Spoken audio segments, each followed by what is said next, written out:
La formation de gestion de crise que nous organisons aujourd'hui à IMT Minales est une formation qui est issue des discussions que nous avons eues avec la société ES2 et le CEDRE durant la conférence Aquasurté qui s'est tenue à Nîmes en mars 2020. Et suite à cette conférence, nous avons décidé donc de monter une formation avec un exercice de gestion de crise à destination des gestionnaires de l'eau, des acteurs privés et des acteurs publics de la gestion de crise des productions des ressources en eau.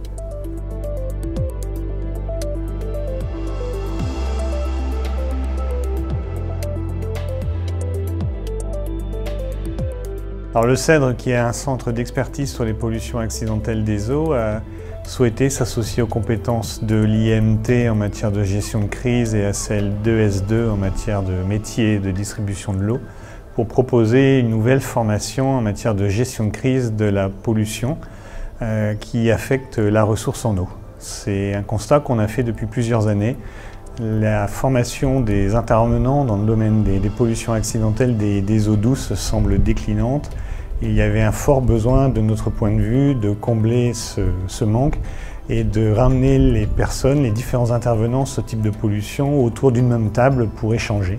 C'est aussi l'un des objectifs de ce stage. Le séminaire organisé par le CEDRE à l'école des mines d'Alès vise à former les gestionnaires de risques d'exploitation eau potable et assainissement à une meilleure anticipation, une meilleure réponse aux situations de pollution ressources. Ce séminaire s'adresse à des opérateurs publics, à des opérateurs en délégation de services publics, opérateurs privés, aux services d'incendie et de secours, aux ingénieurs militaires d'infrastructure, à toute personne qui est amenée à gérer des crises potentielles et avant cela un certain nombre d'incidents en matière de production et distribution d'eau potable comme en collecte et en traitement d'eau usée. À l'issue des 2 jours de formation théorique, les participants ont mis en œuvre les acquis au travers d'un exercice de gestion de crise. Les participants ont été préparés au moyen d'un atelier collaboratif, tout cela dans l'objectif d'alimenter un débriefing à chaud qui a à la fois pour objectif d'identifier des pistes d'amélioration à l'échelle individuelle et également à l'échelle collective.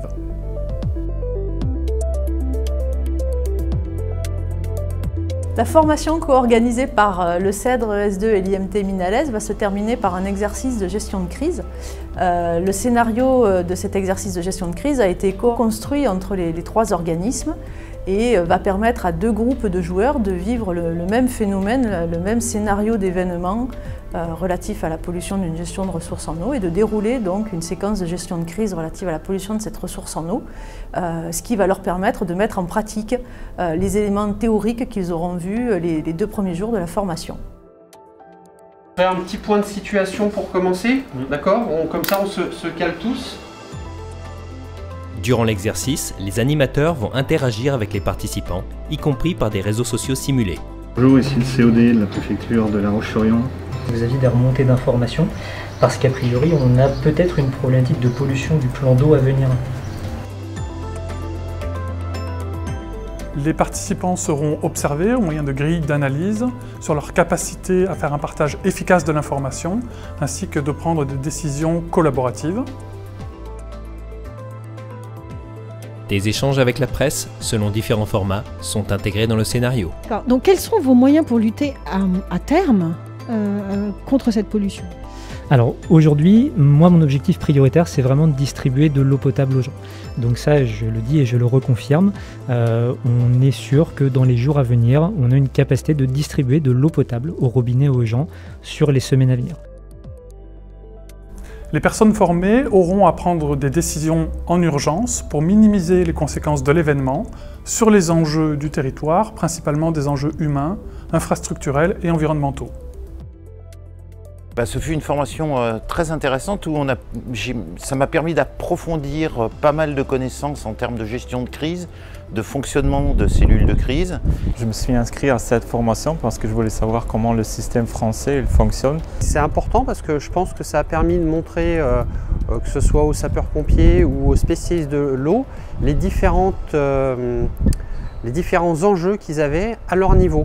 Et donc ça permet de mieux appréhender les interventions de ce type dans la globalité. on voit l'intérêt en fait d'une cellule de crise avec un vrai animateur, une personne qui communique. Donc à partir du moment où chacun a son rôle et fait sa fonction, en fait, on se rend compte que l'exercice il est plutôt réussi.